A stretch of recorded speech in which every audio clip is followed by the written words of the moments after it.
नमस्कार. आपली बदलापूरमध्ये मी श्रद्धा तुम्हा सर्वांचं स्वागत करते.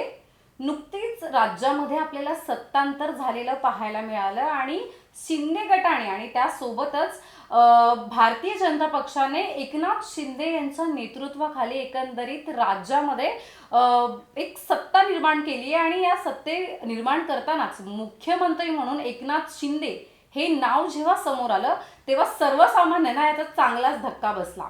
परंतु या संदर्भातलाच एक व्हिडिओ राजकीय विश्लेषक प्रमोद शेलार जे आज आपल्यासोबत उपस्थित आहेत यांनी 6 महिने अगोदरच प्रसार माध्यमांवरती व्हायरल केला होता आणि हजारो लोकांनी त्याला पसंती देखील दिलेली आहे.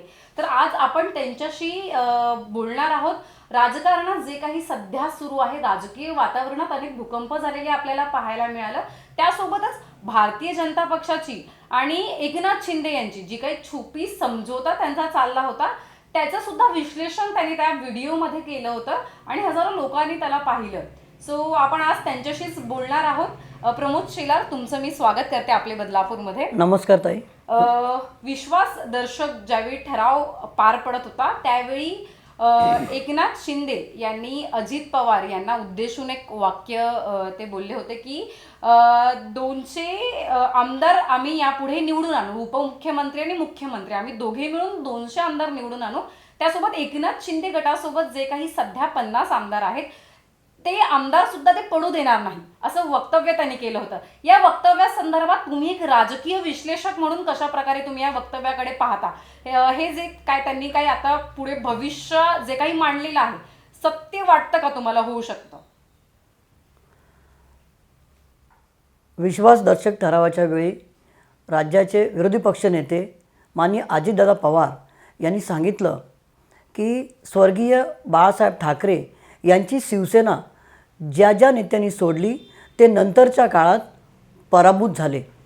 आणि एक महत्त्वाची गोष्ट मी आपल्याला या माध्यमातून सांगू इच्छितो की माजी मुख्यमंत्री नारायण राणे साहेब, माजी उपमुख्यमंत्री छगन भुजबळ साहेब, माजी पर्यावरण मंत्री गणेश नाईक साहेब आणि मनसे पक्षप्रमुख माननीय राजसाहेब ठाकरे या सर्वांनी ज्यावेळेला शिवसेना सोडली त्यावेळेला शिवसेना हा पक्ष राज्यामध्ये सत्तेमध्ये नव्हता आणि स्वर्गीय बाळासाहेब ठाकरे हे त्यावेळी शिवसेना पक्षप्रमुख होते. परंतु आत्ता राज्यामध्ये शिवसेना सत्तेमध्ये असताना आणि स्वतः माननीय उद्धवजी ठाकरे साहेब हे मुख्यमंत्री असताना शिंदे गटाने जी बंडखोरी केली ती बंडखोरी एकूणच ठाकरे कुटुंबाच्या आणि राज्यभरातील ठाकरे समर्थकांच्या जिव्हारी लागणारी गोष्ट आहे. त्यामुळे पुढील निवडणुकांमध्ये शिंदे गटातील जे आमदार आहेत त्यांना पुन्हा निवडून येणं तेवढं सोपं असणार नाही असं मला वाटतं.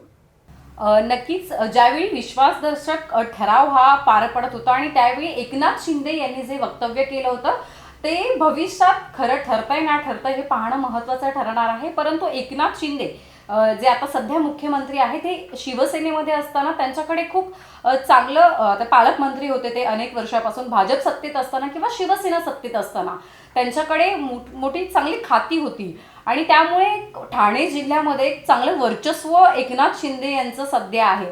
आता सध्या ते मुख्यमंत्री पदावरती आहेत. तुम्हाला तुमच्या मते तुम्हाला वाटतं का ते यशस्वी मुख्यमंत्री होऊ शकते? मला असं वाटतंय, तुम्हाला एक गोष्ट सांगतो की एकनाथ शिंदे साहेब शिवसेनेमध्ये असताना एक ताकदवान नेते होते.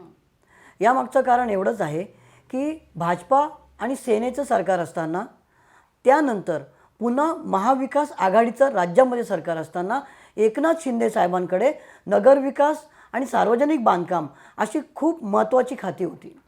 आणि त्याहून महत्त्वाची एक गोष्ट आहे की एकनाथ शिंदे साहेबांच्या पाठीशी शिवसेनासारखी मजबूत संघटना होती. एकनाथ शिंदे साहेब आज जे मुख्यमंत्री झालेले आहेत ते मुख्यमंत्री होण्यामागचं कारण की शिवसेनेच्या ताकदीवर आणि शिवसेनेच्या चिन्हावर निवडून आलेले 40 आमदार ही एक महत्त्वाची बाब आहे. परंतु यातून एक सांगावंसं वाटतं की हे 40 आमदार एकनाथ शिंदे साहेबांनी स्वबळावर निवडून आणलेले नाहीत. त्यामुळे 2.5 वर्षांचा हा पुढील कालावधी संपल्यानंतर एकनाथ शिंदे साहेब विधानसभा निवडणुकीत निवडून येतील याबाबत शंका नाही. परंतु शिवसेनेसारख्या संघटनेचे पाठबळ नसताना पुन्हा 40 ते 50 आमदार निवडून आणणं वाटतं तेवढं सोपं असणार नाही. नक्कीच मुख्यमंत्री एकनाथ शिंदे यांना त्यांच्यासोबत जे काही सध्याचे 50 आमदार आहेत ते निवडून आणणं कठीण होऊ शकतं, कारण की जो काही शिवसेना होती किंवा शिवसेना पक्षाचं नाव होतं म्हणून लोक निवडून देत होती, आणि सध्या जी काही परिस्थिती निर्माण झाली आहे कुठेतरी माजी मुख्यमंत्री उद्धव ठाकरे यांच्या विरोधात जाऊन कुठेतरी बंड पुकारून एकनाथ शिंदे यांनी भाजपसोबत युती केल्यासारखं सध्या चित्र निर्माण झालेलं आपल्याला पाहायला मिळतं. त्यासोबतच केंद्रावर सध्या भारतीय जनता पक्षाची सत्ता आहे, राज्यात सुद्धा सत्ता मिळावं यासाठी केंद्र सरकार किंवा भारतीय जनता पक्ष जे आहे नेहमी रणनीती आखताना आपल्याला पाहायला मिळते. वेगवेगळे ते आयडियाज वापरत असतात. एकनाथ शिंदे यांची कुठेतरी त्यांनी कमजोरी ओळखली असेल किंवा त्यांची महत्वाकांक्षा काय आहे ती त्यांनी ओळखली असून त्यांना त्यांच्या बोलण्यामध्ये घेऊन किंवा त्यांची महत्वाकांक्षा काय आहे ते ओळखून कुठेतरी एकनाथ शिंदे यांना सोबत घेऊन जी काही भारतीय जनता पक्षाने रणनीती आखली आणि उद्धव ठाकरे यांना त्यांचं जे काही मुख्यमंत्री पद आहे ते सोडावं लागलं, एकनाथ शिंदे मुख्यमंत्री झाले. कुठेतरी भारतीय जनता पक्षाचा जो डाव खेळला त्यांनी तो यशस्वी ठरला का, तुम्हाला काय वाटतं? ताई, तुमचा प्रश्न योग्य आहे, पण एक सांगू इच्छितो की भारतीय जनता पक्ष हा बुद्धिवादी लोकांचा पक्ष आहे. भारतीय जनता पक्ष हा एक शिस्तबद्ध पक्ष आहे. भारतीय जनता पक्षाचे नेते हे नेहमीच भावनिक मुद्द्यांचं राजकारण करीत असतात, परंतु भाजपाचे नेते निर्णय घेताना मात्र अतिशय प्रॅक्टिकल असतात.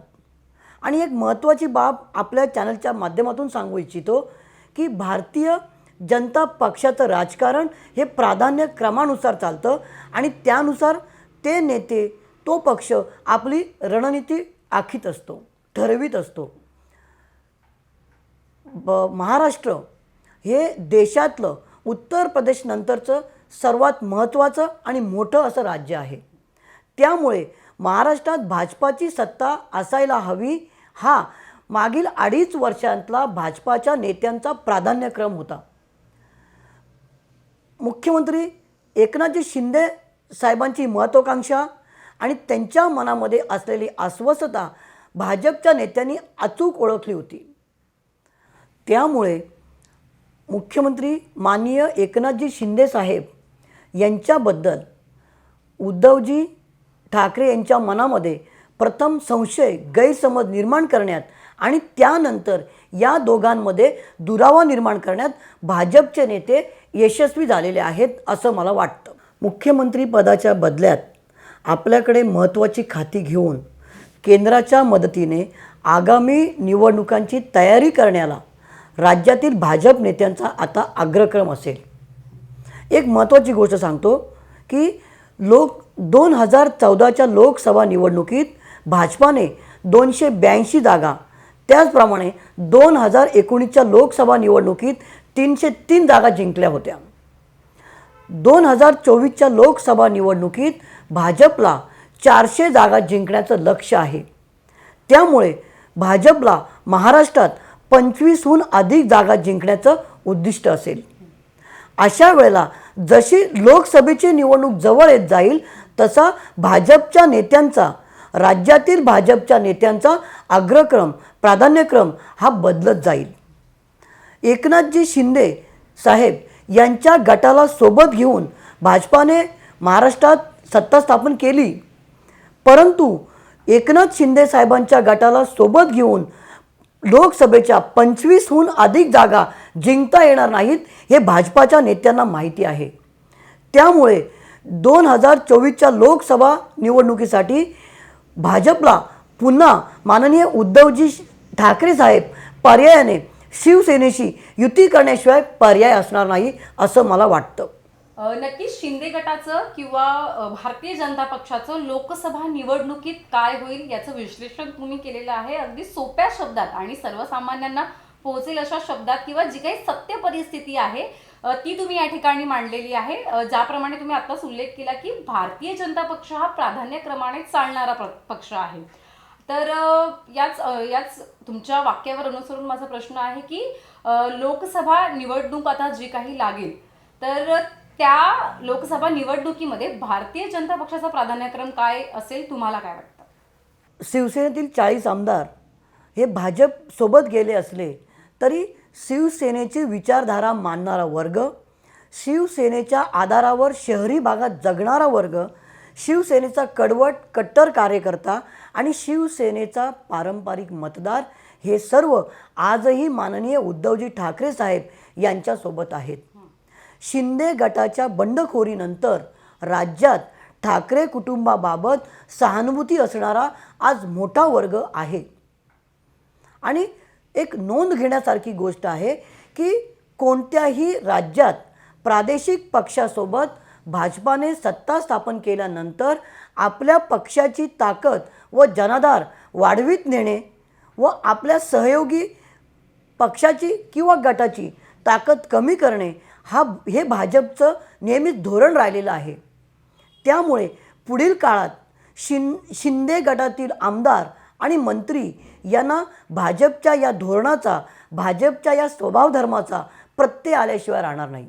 सध्याचा मुख्यमंत्रीपदाचा कालावधी पूर्ण केल्यानंतर मुख्यमंत्री एकनाथजी शिंदे यांना एक तर स्वतःचा पक्ष स्थापन करणे किंवा भाजपात प्रवेश करणे याशिवाय दुसरा पर्याय असणार नाही.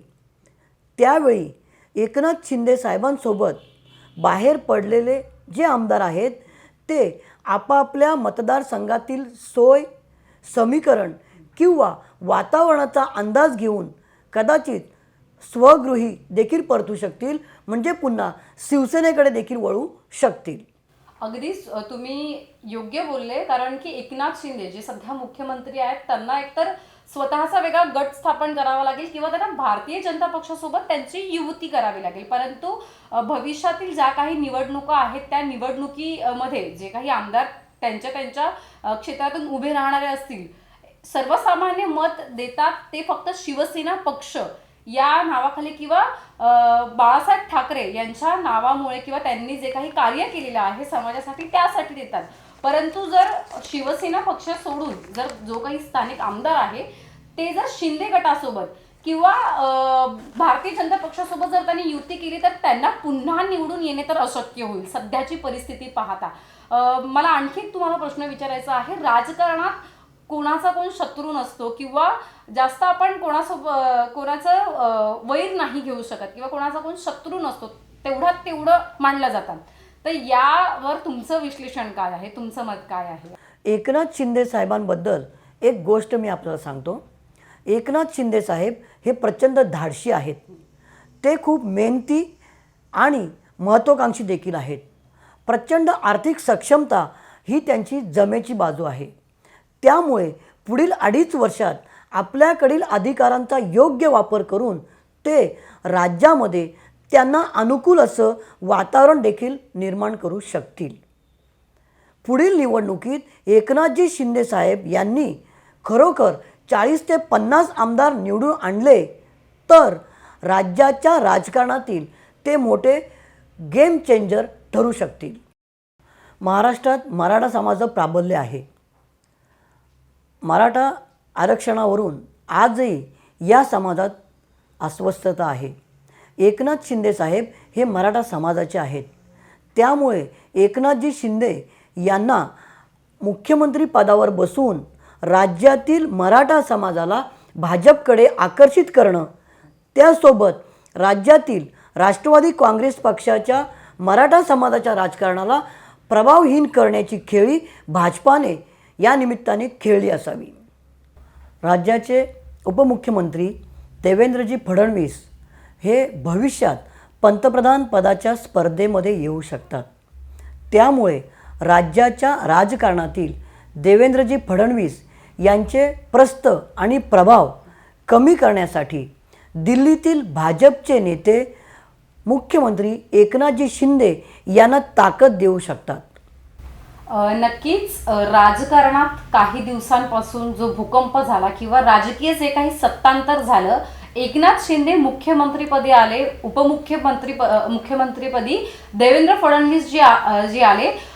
मी पुन्हा येईन मुख्यमंत्री पदावर नाही पण उपमुख्यमंत्री पदावर देवेंद्र फडणवीस हे पुन्हा एकदा आलेले आपल्याला पाहायला मिळाले. त्यासोबतच त्यानंतर राजकारणात जे काही बदल झाले किंवा भविष्यामध्ये लोकसभा निवडणूक असू द्यात किंवा इतर निवडणुकीमध्ये शिवसेनेचे जे काही आमदार आहेत त्यांच्यावर कसा काय प्रभाव पडू शकतो, निवडून येऊ शकतात, निवडून नाही येऊ शकत, जे काही सर्वसामान्यांच्या मनातील प्रश्न आहेत किंवा सर्वसामान्यांच्या मनातील भावना आहेत ते आज राजकीय विश्लेषक प्रमोद शेलार यांनी आपले बदलापूर मार्फत मांडलेले आहेत. वेगवेगळे विषय त्यांनी मांडले. त्यासोबतच मुख्यमंत्रीपदी एकनाथजी शिंदे ज्यावेळी आले त्याच्या 6 महिने अगोदरच त्यांनी एक व्हिडिओ व्हायरल केला होता. त्यामध्ये सुद्धा त्यांनी त्याचं विश्लेषण पूर्णपणे केलं होतं की एकनाथ शिंदे हे मुख्यमंत्री होऊ शकतात. जे काही भारतीय जनता पक्षाचे नेते आहेत किंवा एकनाथ शिंदे आहेत यांच्यामध्ये जो काही छुपा समझोता चालू होता किंवा भारतीय जनता पक्षाचे जे काही नेते मंडळी होती ती लवकर कधी पालकमंत्री ज्या वेळी होते ते एकनाथ शिंदे यांच्यावर टीकास्त्र करताना आपल्याला पाहायला मिळत नव्हते. त्यामुळे ह्यांच्यामध्ये जो काही छुपा समझोता होता आणि जे काही भविष्यात घडणार होतं ते त्यांनी आधीच 6 महिन्यापूर्वी सांगितलं होतं आणि त्याच नुसार ज्या काही घडामोडी घडत गेल्या आपल्याला आता त्या पाहायला मिळाल्या. त्यामुळे प्रमोद शेलार यांच्यासोबत आपण यापुढेही वेगवेगळ्या विषयांवरती नक्कीच संवाद साधूया आणि जे काही राजकीय घडामोडीमध्ये जे काही बदल होणार आहेत त्यांच्याकडून एकंदरीत त्याची नक्कीच माहिती घेत राहू. तुर्तास इथेच थांबतोय. धन्यवाद.